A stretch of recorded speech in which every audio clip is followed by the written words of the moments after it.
Morning বন্ধুরা, আমি সঙ্গীতা। আমার নতুন একটি ভিডিওতে তোমাদের সবাইকে ওয়েলকাম জানাই। আজকে হচ্ছে শনিবার, আর আজকে সকালে ঘুম থেকে উঠেই স্নান করে সবার আগে ঠাকুরকে পুজো দিয়ে নিলাম। আর দেখো, যেদিন অনেক ফুল থাকে সেদিন না পুজো দিতেও বেশ ভালো লাগে। তারপরে পুজো দিয়ে খাওয়া দাওয়া করে রেডি হয়ে বেরিয়ে পড়লাম। আজকে আমি, দিদি আর আমার জিজু, আমরা তিনজনে মিলে যাব শিলিগুড়িতে। অনেক দিন পর কোথাও একটা ঘুরতে যাচ্ছি। তো আমাদের ট্রেন হচ্ছে নিউ আলিপুরদুয়ার থেকে। যদি দেখা দাও ঢেউয়ে ঢেউয়ে নাও নাও নাও উজাড় করে নাও আমাকে নাও। তো আমরা একদম টাইম মতো স্টেশনে পৌঁছে গেছিলাম। ট্রেন ছিল আমাদের 12টা 20-তে, আর আমরা এসে পৌঁছেছিলাম 12টা 18-তে। যেহেতু ট্রেনটা 5-6 মিনিটের মতো লেট ছিল, সেই কারণে ট্রেনটা ধরতে পেরেছিলাম। তারপরে স্টেশন থেকে ট্রেনটা ছেড়ে দিল। আর আজকে বহুদিন পর কিন্তু ট্রেনে করে কোথাও ঘুরতে যাচ্ছি, তার জন্য ভীষণ আনন্দ হচ্ছে। আর ট্রেনে হোক বা বাসে কোথাও যাওয়ার সময় না এই ঝালমুড়িটা খেতে আমার ভীষণ ভালো লাগে। তো কুচবিহার পার করে এখানে ঝালমুড়ি উঠেছিল, তো একটা ঝালমুড়ি নিয়ে খেতে খেতে পৌঁছে গেলাম আমরা নিউ জলপাইগুড়িতে। নিউ জলপাইগুড়িতে এসে দেখি এখানে প্রচুর বৃষ্টি হচ্ছে, সেই কারণে আমরা স্টেশনে কিছুক্ষণ দাঁড়ালাম। স্টেশনে নামার পর মনটাও ভীষণ খারাপ লাগছিল, কারণ আজকে এই চেনা জায়গাটা আমাদের কাছে একদমই অচেনা হয়ে যাচ্ছে। কারণ তোমরা তো জানোই যে আমাদের শিলিগুড়িতে বাড়ি ছিল, তো ছোটবেলা থেকে বহুবার এই স্টেশনে এসেছি। এই স্টেশনে নেমে আমাদের টোটো করে বাড়িতে যেতে হতো। তো কিছু সমস্যার কারণে আমাদের শিলিগুড়ির বাড়িটা বিক্রি করতে হয়েছে। তো আজকে এসেছি, জানি না আবার কবে এখানে আসতে পারবো। তো এগুলো ভাবতে ভাবতে মনটাও ভীষণ খারাপ লাগছিল। তো এত পরিমাণে বৃষ্টি হচ্ছিল, তো আমরা বৃষ্টির কারণে এখান থেকে বেরো হতে পারছিলাম না। প্রায় 40-45 মিনিটের মতো আমরা স্টেশনে দাঁড়িয়ে অপেক্ষা করছিলাম বৃষ্টি কমার। তো বৃষ্টি যেহেতু কিছুতেই কমছিল না, তো আমরা এই পার থেকে ওই পারে যাচ্ছি। ওই পার থেকে আমাদের টোটো নিতে হবে। আর এখানে এত বৃষ্টি হচ্ছিল, বৃষ্টি হওয়ার কারণে টোটোও পাচ্ছিলাম না, তার জন্য বৃষ্টিতে ভিজতে হয়েছিল। তো এই বৃষ্টিতে ভিজে আমার ঠান্ডা লেগে গেছে, তাই ঠান্ডা লেগে আমার গলার ভয়েসটা খুবই বাজে হয়ে গেছে। তোমরা প্লিজ একটু অ্যাডজাস্ট করে নিও। 3 দিন থেকে জ্বর ছিল, জ্বরটা তো কমে গেছে, কিন্তু গলার ভয়েসটা একদমই বসে গেছে, তার জন্য হয়তো গলার ভয়েসটা শুনতে খুবই বাজে লাগছে। সেটা তোমরা একটু প্লিজ অ্যাডজাস্ট করে নিও। আর যে ভাগ্নিটার বার্থডে, ওকে না আমি বলিনি যে ওর বার্থডেতে আমি যাচ্ছি, ওকে সারপ্রাইজ দিব বলে। তাই ও যখন ফোন করেছিল দিদিকে, ও দিদি যখন বলেছে যে আমি যাচ্ছি না, তো ভীষণ রেগে গেছিল। তো যাই হোক, তোমাদের সাথে গল্প করতে করতে আমরা চলে আসলাম হাকিমপাড়াতে। তো বাড়ির সামনে চলে এসেছি। তো চলো ভেতরে গিয়ে দেখি ভাগ্নিকে সারপ্রাইজ দেব, ও কতটা খুশি হয় আমাদেরকে দেখতে পেয়ে।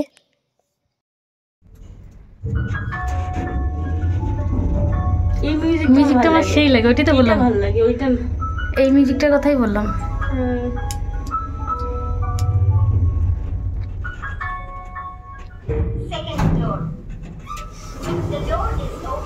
এটা যে চিৎকার করে রে, ভালো লাগে না। কে চিৎকার করে? এই যে দ্য ডোর ইজ ওপেন।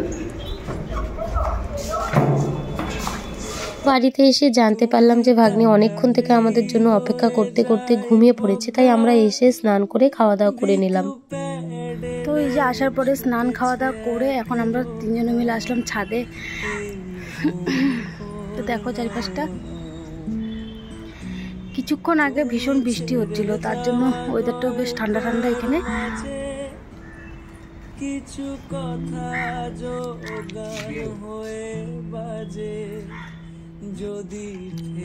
এটা হচ্ছে বেল গাছ, দেখো গাছটা কি সুন্দর, পাতাগুলোও অনেক বড় বড় বেল পাতা। এই ছোট্ট একটা গাছে কতগুলো পাতা হয়েছে। আগে কি গাছ আছে? তুলসী গাছ। কোনো ফুলই তো নাই গাছে। এটা শিউলি ফুল না? অনেক ফুল, জবা ফুল। আমারটাতে তো ফ্ল্যাশ আছে। নিম গাছ।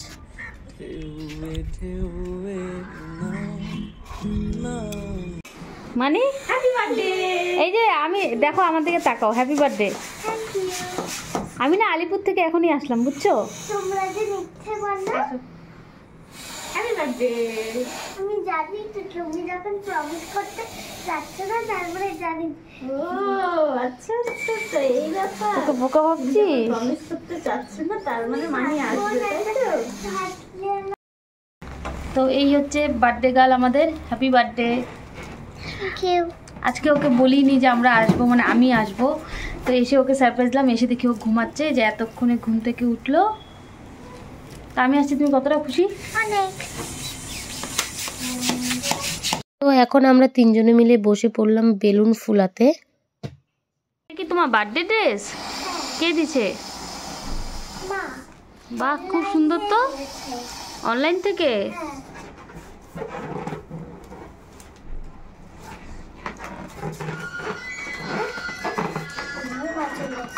বাহ, খুব সুন্দর ড্রেসটা।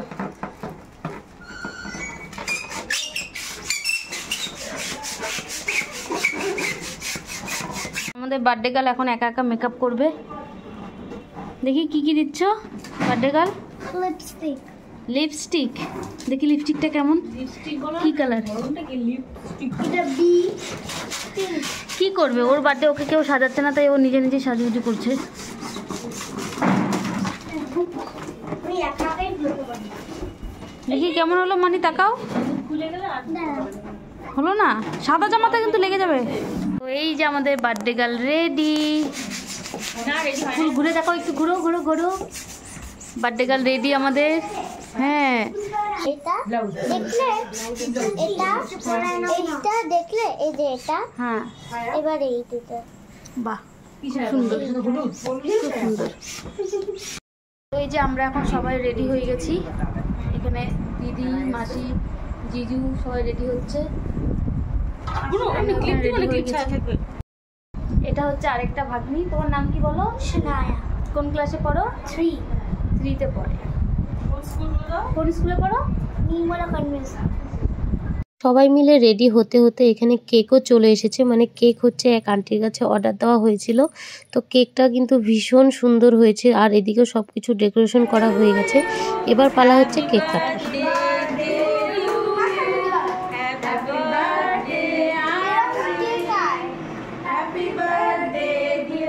তুমি যাও, নাহলে ওটা শাক কুচানো হচ্ছে।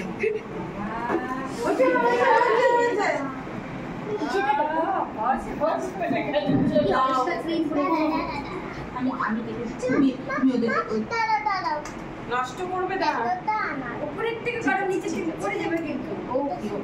ঠিক আছে, ঠিক আছে। কেক কাটা হয়ে গেছে। এবার কেক কাটার পর সব বড়দেরকে আশীর্বাদ করতে হয়, তাই সবার ফার্স্টে এখানে মানির মা ওকে আশীর্বাদ করছে, তারপরে এখানে ওর ঠাম্মি ওকে আশীর্বাদ করছে, তারপরে এক এক করে সব বড়রা ওকে আশীর্বাদ করে নেবে। আমাকে নাও আগুনে নাও, ফাগুনে নাও, ঢেউয়ে ঢেউয়ে নাও, নাও না নাও, দুহাত ভরে নাও।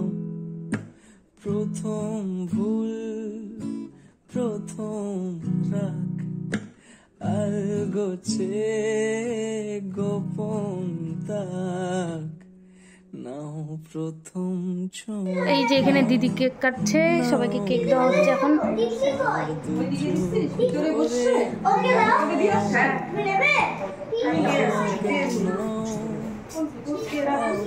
কেক কাটা আর আশীর্বাদ দেওয়ার পরে সবার ফার্স্টে এখানে দিয়েছিল কেক, একটা করে মিষ্টি আর একটা করে ফ্রুটি। এগুলো খাওয়ার পর আমরা সবাই মিলে এখানে খেতে বসে গেছিলাম। আর আজকের মেনুতে ছিল ফ্রাইড রাইস আর মাটন কষা। যেহেতু অনেকটা রাত হয়ে গেছিলো, তাই এখানে আমরা সবাই মিলে খেতে বসে পড়লাম। আর এই ফ্রাইড রাইস খেতে কিন্তু আমি ভীষণ ভালোবাসি, কারণ ফ্রাইড রাইস হচ্ছে আমার সব থেকে বেশি ফেভারিট। তো চলো এবার খেয়ে নিই। 2000 years later. তো গুড মর্নিং সবাইকে। কালকে খাওয়া দাওয়া করার পর শরীরটা এত খারাপ হয়ে গেছিলো, তার জন্য আমি ঘুমিয়ে পড়ছিলাম, তার জন্য ভিডিওটাও আর কন্টিনিউ করতে পারিনি। তো আজকে হচ্ছে তার পরের দিন সকালবেলা আর কি। তো এখন হচ্ছে আমি আর ওই যে আমার মানি ছাদে আসলাম আমরা দুজনে মিলে। মানি একটু হাই করে দাও। এ ছিল কালকে বার্থডে গাল, আজকে তো তোমার বার্থডে নেই আর, তাই আজকে তুমি আমার বার্থডে গাল না। আসলে কালকে যখন আমরা আলিপুর থেকে আসি তখন শিলিগুড়িতে প্রচণ্ড বৃষ্টি হচ্ছিলো, তো কালকে বৃষ্টিতে ভিজে রাতে একটু জ্বরও এসেছিলো, তার জন্য আর ভিডিও কন্টিনিউ করতে পারিনি, ভিডিও শেষও করতে পারিনি। তো আজকে ভিডিওটা এখানেই শেষ করে দিচ্ছি। তোমাদের সবার সাথে আবার নতুন কোনো ভিডিওতে দেখা হবে। তোমরা সবাই ভালো থেকো, সুস্থ থেকো। আজকের মতো টাটা সবাইকে, টাটা, বাই।